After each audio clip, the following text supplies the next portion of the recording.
Hi and welcome. Have you ever been told you weren't good enough? For Isabella Montclair, those words came from the man she'd spent a decade building a life with. At a dinner party, surrounded by their closest friends, her ex-husband Preston Kingsley toasted his new fiancée, calling her a significant upgrade. The humiliation was a crushing blow, a public execution of their shared history. But what happens when the woman who was cast aside, left to pick up the pieces of her shattered life, finds a love so powerful it shakes the very foundations of the world that rejected her? This is a story about the ultimate comeback. The clinking of wine glasses and the low hum of conversation filled the dining room of what was once Isabella's home. Now it was just Preston's house, a space she had poured her heart into, only to have her name scraped off the deed like old paint.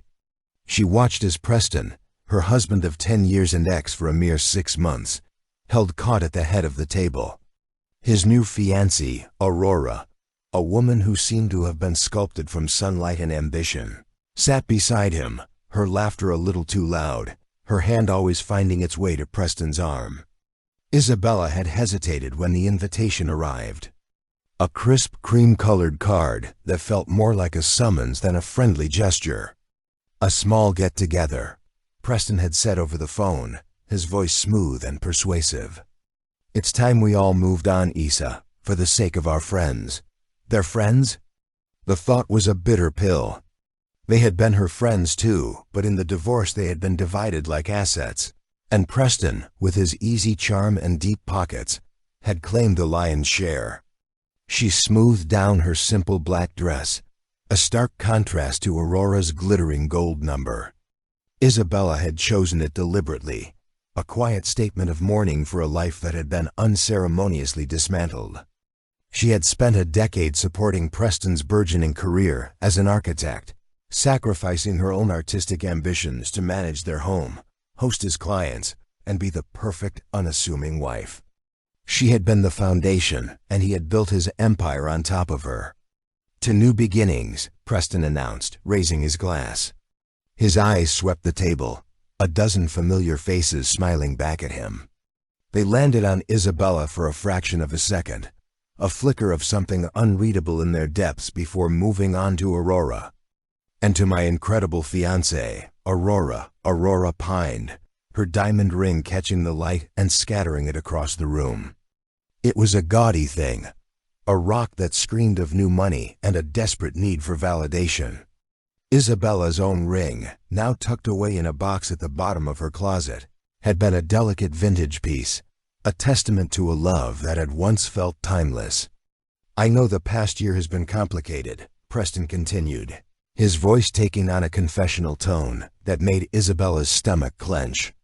But I've never been happier.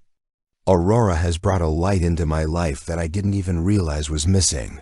He turned to his fiancée, his voice dropping to an intimate murmur that was meant for the entire room to hear.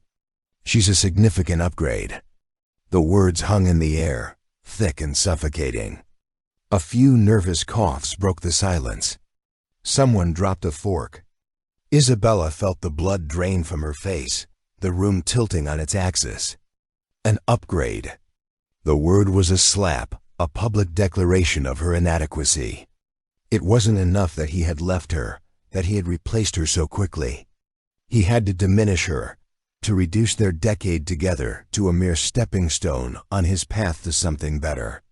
She looked around the table, searching for a friendly face, a sign of solidarity. But her friends, their friends, avoided her gaze. They studied their wine glasses, their plates, the intricate pattern on the wallpaper. They were complicit in her humiliation. Their silence, a tacit agreement with Preston's cruel assessment. Aurora, for her part, seemed to revel in the moment. She leaned in and kissed Preston, a possessive, triumphant gesture. "Oh, darling," she cooed. "You're too sweet." Isabella's hands trembled in her lap. She wanted to scream, to throw her wine in Preston's smug face, to shatter the carefully constructed facade of civility. But she was paralyzed, trapped in a nightmare of her own making. She had come here hoping for closure, for a sign that they could salvage some semblance of friendship from the wreckage of their marriage. Instead, she had been served a fresh helping of betrayal. The rest of the dinner was a blur. Isabella pushed her food around her plate, the expensive meal tasting like ash in her mouth. She listened to the stilted conversation, the forced laughter, the endless praise for Preston's latest project, a sleek, soulless skyscraper that was his monument to his own ego. She felt like a ghost at the feast, a relic of a past that everyone was eager to forget. When the dessert plates were cleared, Isabella finally found her voice.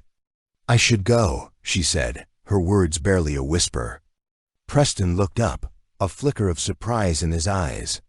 "So soon? The night is still young." "I have an early morning," she lied, her voice gaining a sliver of strength. She stood up, her chair scraping against the polished floor. "Thank you for everything." The irony was lost on him. "Of course, Issa. We'll do it again soon." She didn't trust herself to speak to offer a polite, meaningless reply. She simply nodded, her eyes scanning the faces of the people she had once called her friends. They offered her weak smiles, a few half-hearted waves.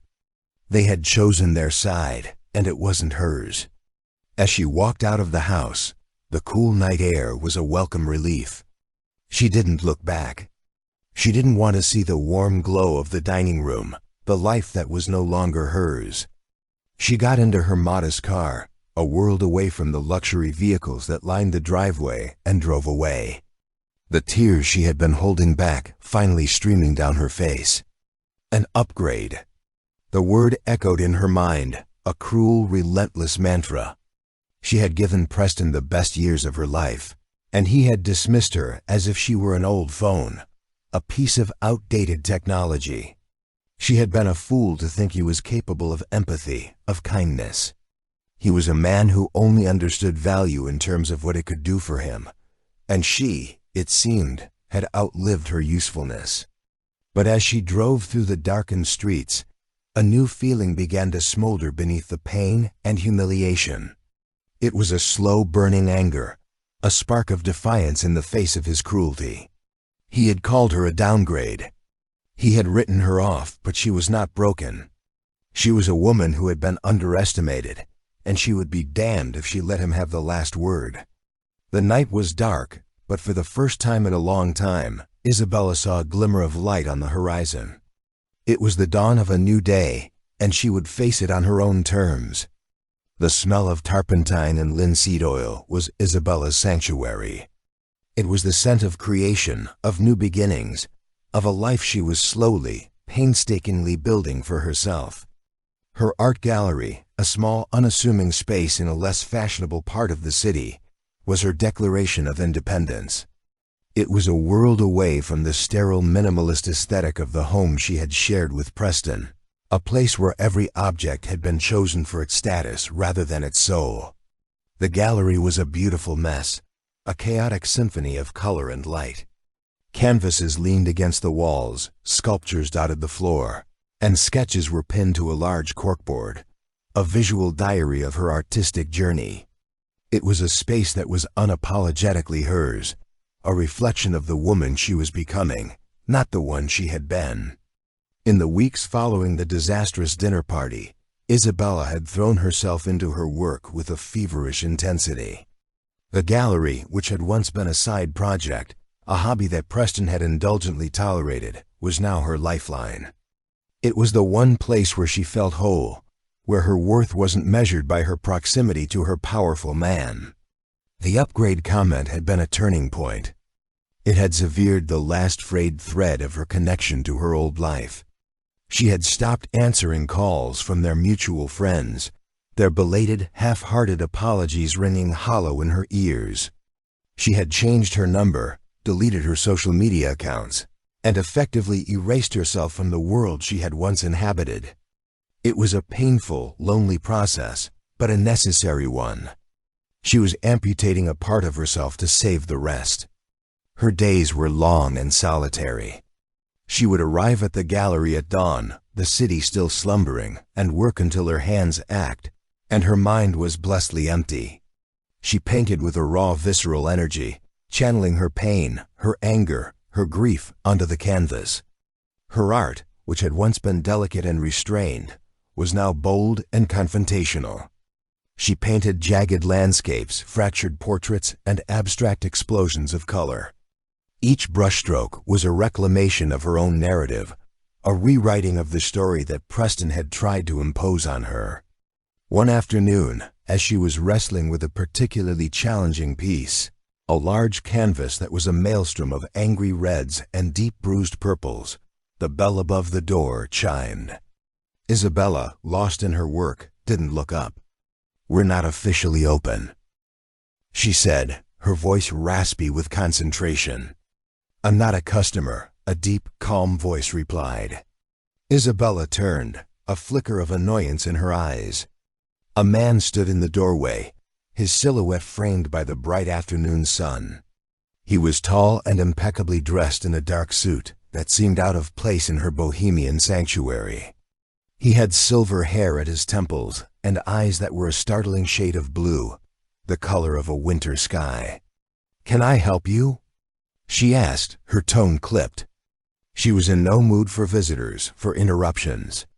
The man stepped into the gallery, his eyes scanning the room with a quiet intensity. He moved with a grace that was surprising for a man of his size, his presence filling the space without overwhelming it. He stopped in front of her unfinished painting, his gaze lingering on the canvas. "This is powerful," he said, his voice a low rumble. "There's a lot of pain in it, but there's also a great deal of strength." Isabella was taken aback. Most people who wandered into her gallery offered polite, meaningless compliments. They talked about the colors, the composition, the technique. But this man, this stranger, saw beyond the surface. He saw the story she was trying to tell. "I'm Sebastian Drake," he said, extending a hand. The name meant nothing to her. She had been so disconnected from the world of finance and power, the world that Preston had so desperately courted, that she didn't recognize the name of one of the city's most elusive and influential billionaires. "Isabella," she replied, shaking his hand. His grip was firm, his hand warm. "I was walking by," he said, his eyes still on the painting, "and I was drawn in by the energy of this place. It's alive." Isabella felt a blush creep up her neck. She wasn't used to praise, not the genuine, unvarnished kind. Preston had always been her harshest critic, his compliments laced with subtle digs, his encouragement always conditional.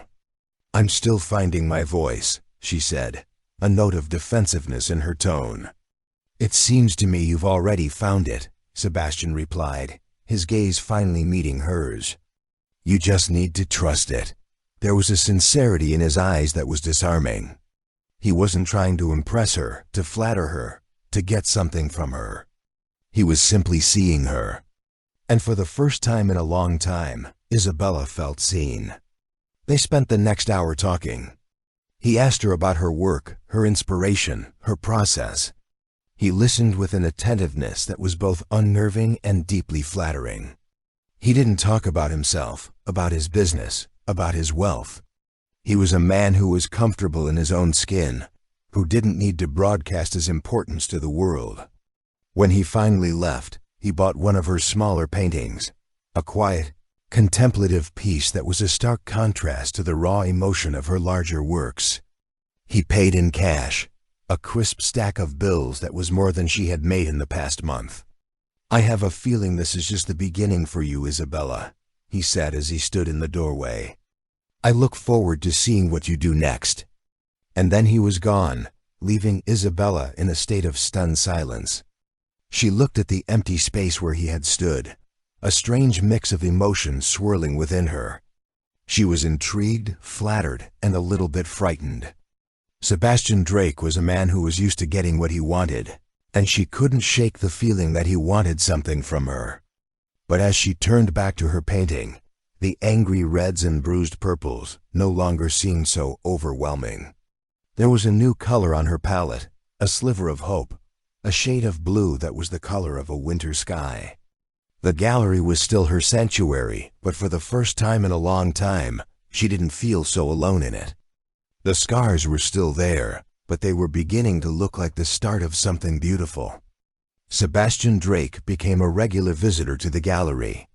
He would appear unannounced, a quiet, unobtrusive presence in the chaotic beauty of her studio. He never stayed for long, but his visits became a source of quiet comfort for Isabella. He would watch her work, his presence a silent encouragement, his occasional comments always insightful, always perceptive. He was a man of contrasts. He wore bespoke suits that cost more than her monthly rent. Yet he seemed completely at ease in her paint-splattered studio. He was one of the most powerful men in the city. Yet he spoke to her with a humility that was both disarming and deeply attractive. He was a mystery, a puzzle that Isabella found herself increasingly drawn to.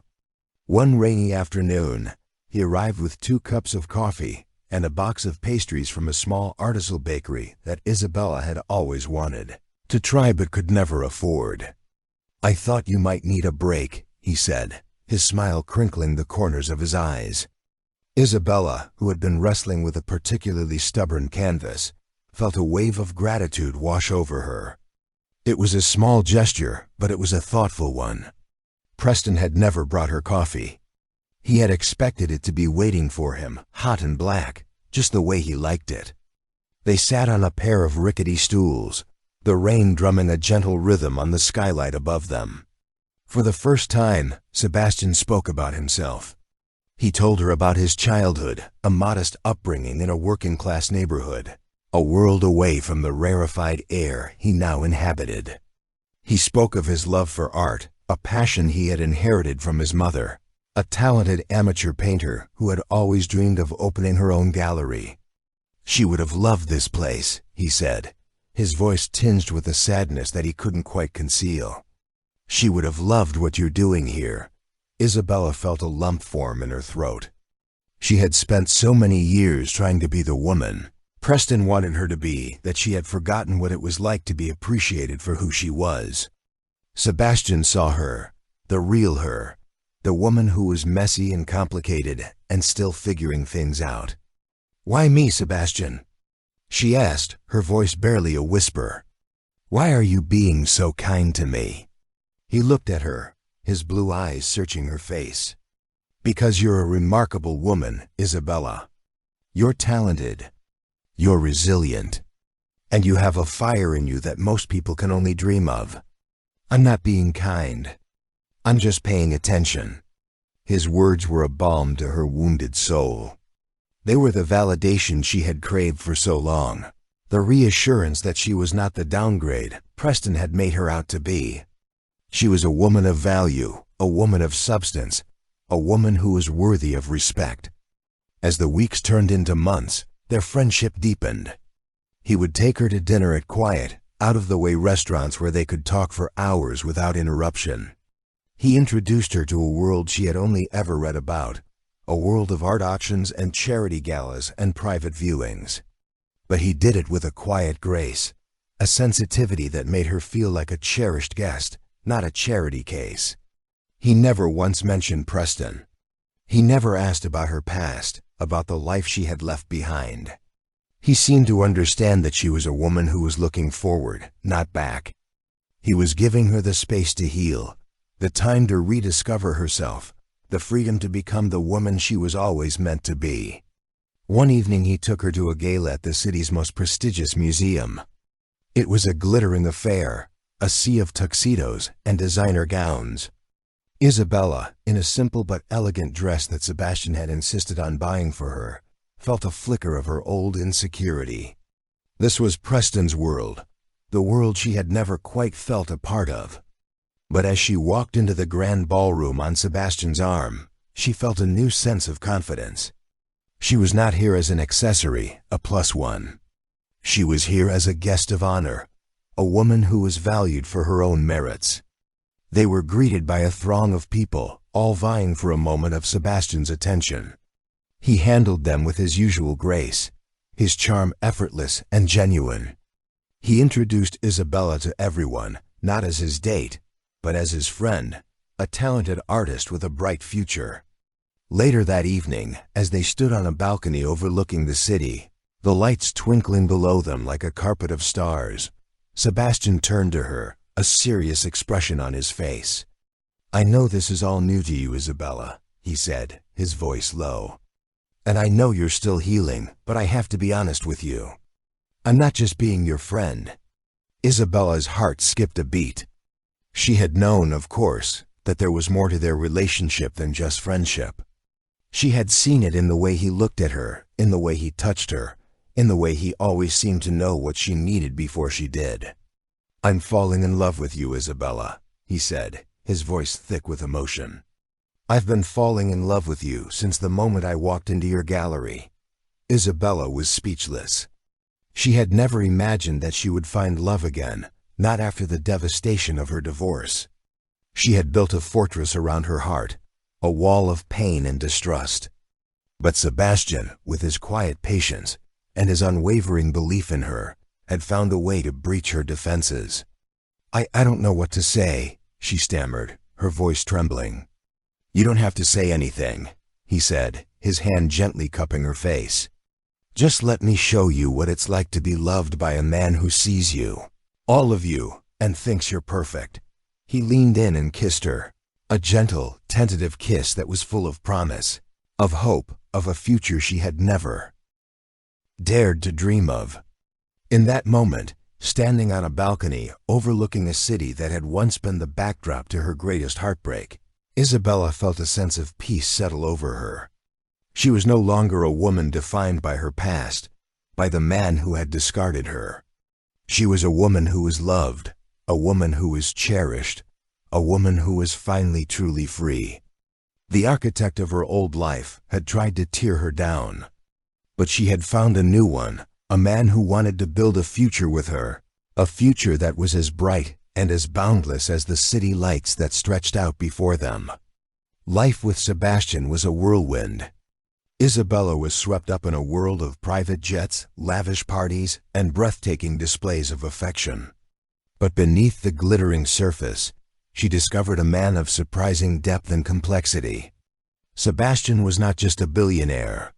He was a man with a past, a man with secrets, a man who was driven by a fierce, almost obsessive need to protect the people he loved. He was a collector of beautiful things, not just art, but people. He surrounded himself with a small, loyal circle of friends and employees, all of whom were fiercely devoted to him. He had rescued them from difficult circumstances, nurtured their talents, and given them a life they could only have dreamed of.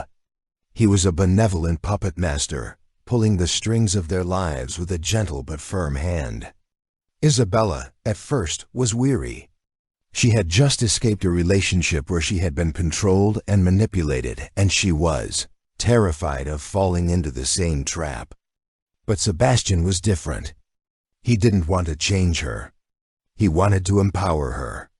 He saw her potential, her talent, and he was determined to help her achieve it. He invested in her gallery, transforming it from a struggling back alley studio into a chic, sought-after space in the heart of the city's art district. He introduced her to influential critics and collectors, and soon her work was being lauded in the pages of prestigious art magazines. She was no longer a struggling artist. She was a rising star, a force to be reckoned with in the competitive art world. But with her newfound success came a new set of challenges. She was now a public figure, her life the subject of gossip columns and tabloid speculation. Her relationship with Sebastian was a source of endless fascination, and she found herself thrust into a spotlight she had never sought. One evening, as they were getting ready for a charity auction, Isabella found herself staring at her reflection in the mirror. She was wearing a stunning couture gown, a diamond necklace glittering at her throat. She looked like a different woman, a woman who belonged in this world of wealth and privilege. But as she looked into her own eyes, she saw a flicker of fear, a hint of the old Isabella, the woman who was still afraid of being a disappointment. "What is it?" Sebastian asked, coming up behind her and wrapping his arms around her waist. "I don't know if I can do this, Sebastian," she whispered, her voice trembling. This life, it's not me. He turned her around to face him, his hands gently cupping her face. This life is whatever we want it to be, Isabella. It's not about the money, the parties, the clothes. It's about us. It's about you and me building a life together on our own terms. His words were a comfort, but they didn't completely erase her doubts. She couldn't shake the feeling that she was living a borrowed life, a fairy tale that could end at any moment. Her fears were realized a few weeks later when she stumbled upon a file on Sebastian's computer. It was a detailed dossier on Preston, a comprehensive report that included his financial records, his business dealings, even his personal emails. It was a chilling document, a testament to Sebastian's power and his reach. She confronted him that evening, her heart pounding in her chest. Why, Sebastian? Why do you have this? He didn't try to deny it. He simply looked at her, his blue eyes filled with a sadness that she had never seen before. I had to know who he was, Isabella. I had to understand the man who hurt you. So you spied on him. You invaded his privacy. I protected you, he said, his voice low and intense. I will always protect you. Isabella was torn. A part of her was touched by his fierce devotion, his unwavering desire to shield her from harm, but another part of her was terrified. This was not the gentle, unassuming man she had fallen in love with. This was a man who was capable of a ruthless, calculated cruelty. A man who would stop at nothing to get what he wanted. I don't need you to fight my battles for me, Sebastian, she said, her voice shaking. I'm not a damsel in distress. I'm a grown woman who can take care of herself. I know that, he said, his voice softening. But you don't have to. Not anymore. He told her then about his first wife, a woman he had loved with a fierce, all-consuming passion. She had been a fragile, gentle soul, a woman who had been broken by a cruel and abusive ex-husband. Sebastian had tried to save her, to protect her, but he had failed. She had taken her own life, leaving him with a wound that had never fully healed. I won't let that happen to you, Isabella, he said, his voice thick with unshed tears. I won't lose you.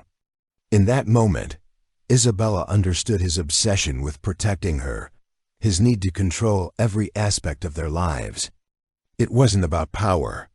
It was about fear.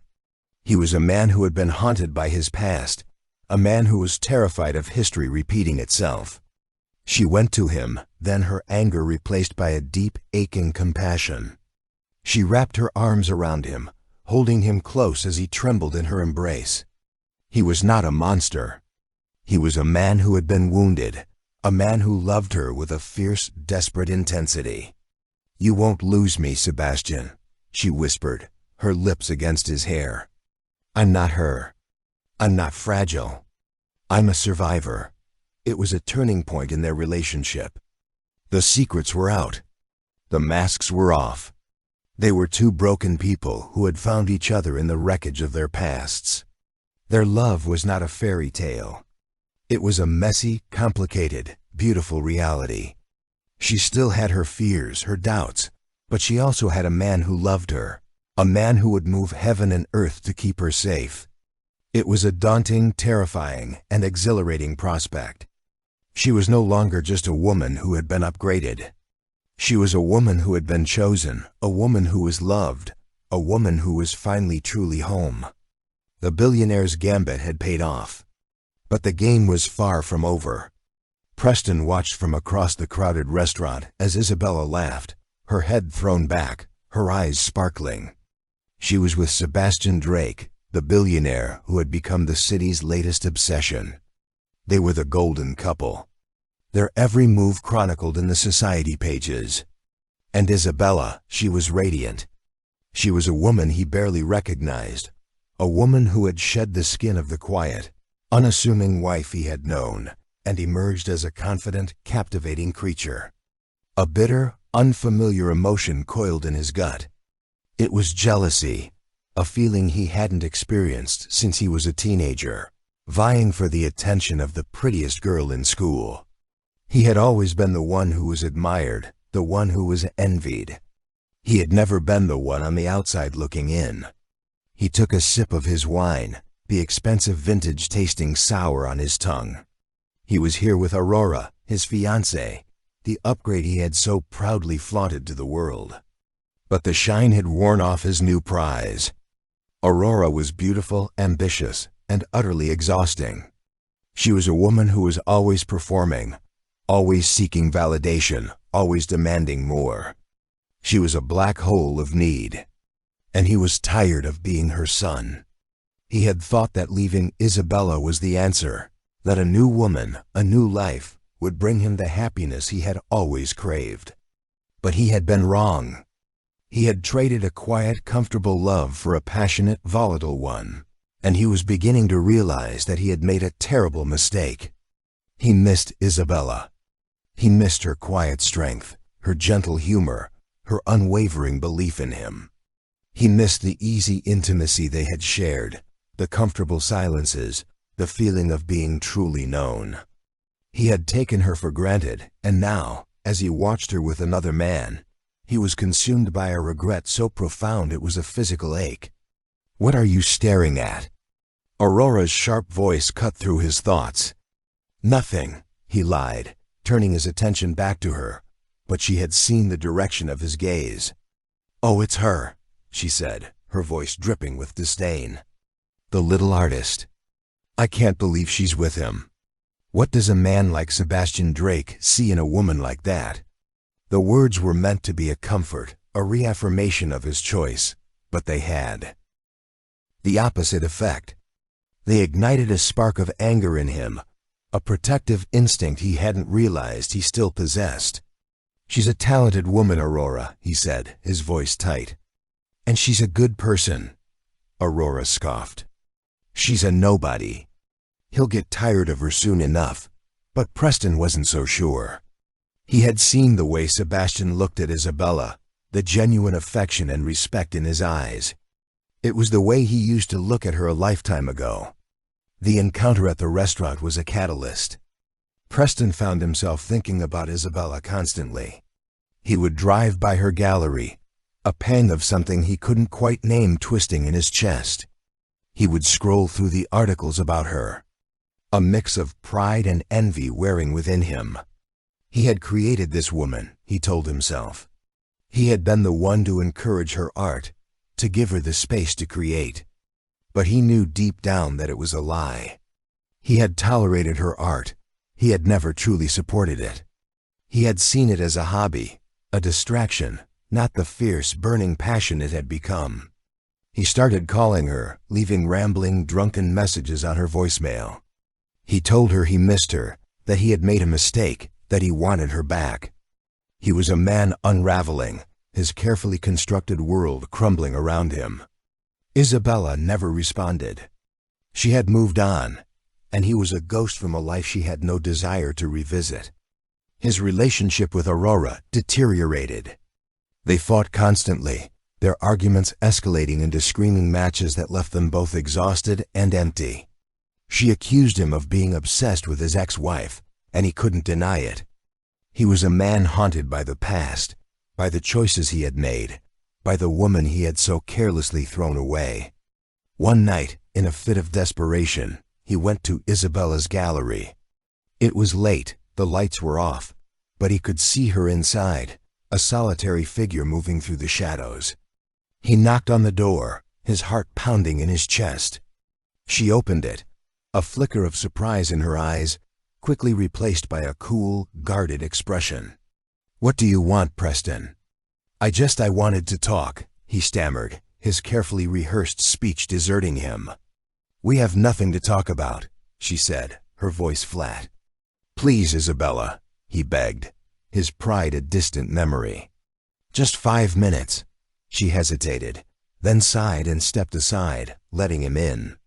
The gallery was a testament to her success, her paintings adorning the walls, a large sold sign on the piece she had been working on the night Sebastian first walked into her life.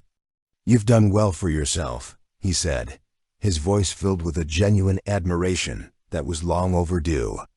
"I'm happy," she said, her words a simple statement of fact. "Are you?" he asked, his eyes searching her face. "Are you really happy with him?" "Yes, Preston," she said, her voice unwavering. "I am." "He's not who you think he is, Isabella," he said, his voice dropping to a conspiratorial whisper. "He's a dangerous man. He's controlling. He's manipulative. He's not the saint everyone thinks he is." "And you are?" she asked, a bitter smile playing on her lips. "You, the man who called his fiancée an upgrade in front of a room full of our friends. You, the man who tried to destroy my confidence, my self-worth, my very sense of who I am." Her words were like a physical blow. Each one a reminder of his cruelty, his arrogance, his monumental stupidity. He had no defense, no excuse. He had been a fool, and he had lost the best thing that had ever happened to him. "I was wrong, Isabella," he said, his voice cracking. "I was so wrong. I love you. I've always loved you." He reached for her, then his hands closing around her arms. For a moment, she allowed the contact, her body stiff and unresponsive. He looked into her eyes, searching for a flicker of the old Isabella, the woman who had loved him, the woman who would have forgiven him anything. But she was gone. The woman standing before him was a stranger, a woman who had been forged in the fire of his betrayal, a woman who had emerged stronger, more resilient, and utterly completely out of his reach. She pulled away from him, her eyes cold and clear. "It's too late, Preston," she said, her voice devoid of emotion. "You had your chance, and you threw it away. Now I think it's time for you to leave." She opened the door, a silent final dismissal. He stood there for a moment, a broken man in the ruins of his own making. He had been the architect of his own misery, and now he had to live in the empty, desolate house he had built for himself.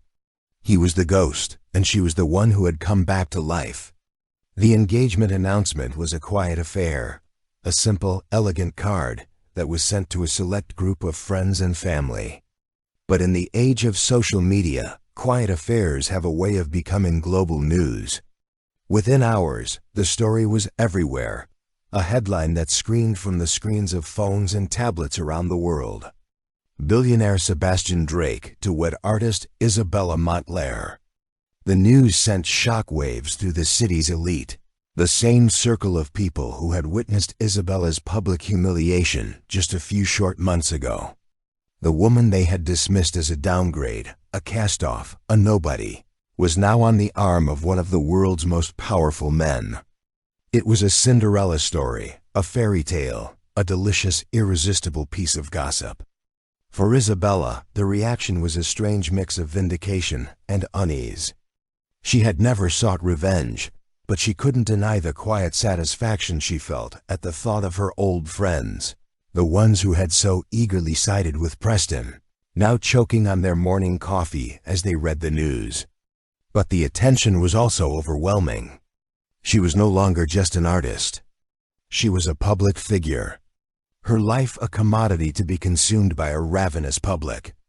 She was hounded by paparazzi, her every move scrutinized, her past picked apart by tabloid journalists who were desperate to find a crack in her perfect facade. Preston predictably did not take the news well. He descended into a spiral of self-pity and rage, his life with Aurora becoming a living hell.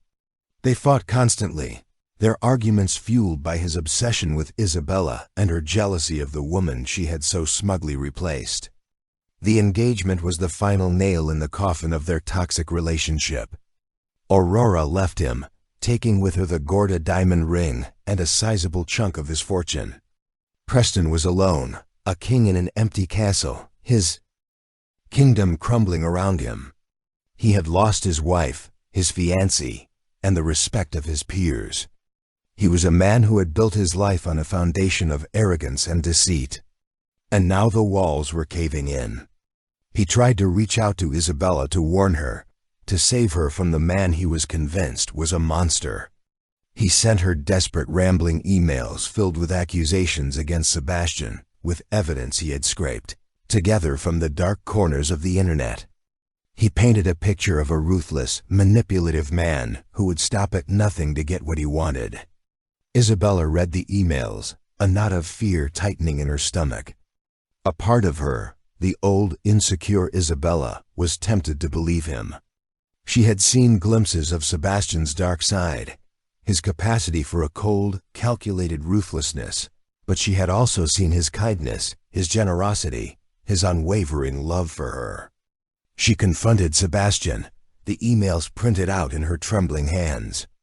"Is any of this true?" He read them, his face a mask of stone. When he looked up, his eyes were filled with a weary sadness. "Some of it," he admitted, his voice low.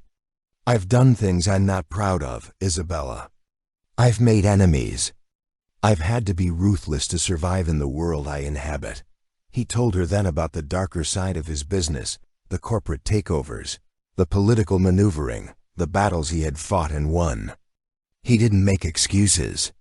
He didn't try to justify his actions. He simply laid the truth before her, a stark, unvarnished confession. "This is who I am, Isabella," he said, his voice heavy with the weight of his past. "I'm not a perfect man. I'm a man who has made mistakes, but I love you, and I will spend the rest of my life trying to be the man you deserve." It was a gamble, a test of her love, of her trust. He was offering her an out, a chance to walk away before it was too late. She looked at him, at this complicated, flawed, beautiful man, and she saw not a monster, but a survivor. He was a man who had been shaped by his past, but not defined by it. He was a man who was willing to be vulnerable, to be honest, to be real. "I'm not perfect either, Sebastian," she said, her voice soft but steady. "We're two broken people who have found a way to be whole together. I'm not going anywhere." The wedding preparations began in earnest, a whirlwind of activity that was a welcome distraction from the storm that was brewing on the horizon. The wedding was to be a grand affair, a celebration of their love, a public declaration of their commitment to each other. But as the day drew closer, Isabella couldn't shake a sense of foreboding. Preston was becoming more and more unhinged, his emails growing more desperate, more threatening. He was a man on the edge, a man with nothing to lose. A week before the wedding, a package arrived at the gallery. It was from Preston. Inside was a small velvet box. With trembling hands, Isabella opened it. It was her old engagement ring, the delicate vintage piece that had once been a symbol of a love she had thought would last forever. There was a note, a single handwritten sentence. "This is who you are, Isabella. Don't forget it." The ring was a ghost from her past, a reminder of the woman she had been, the life she had left behind. It was a final desperate attempt to pull her back into his orbit, to remind her of the power he once held over her. She closed the box, a new resolve hardening in her heart.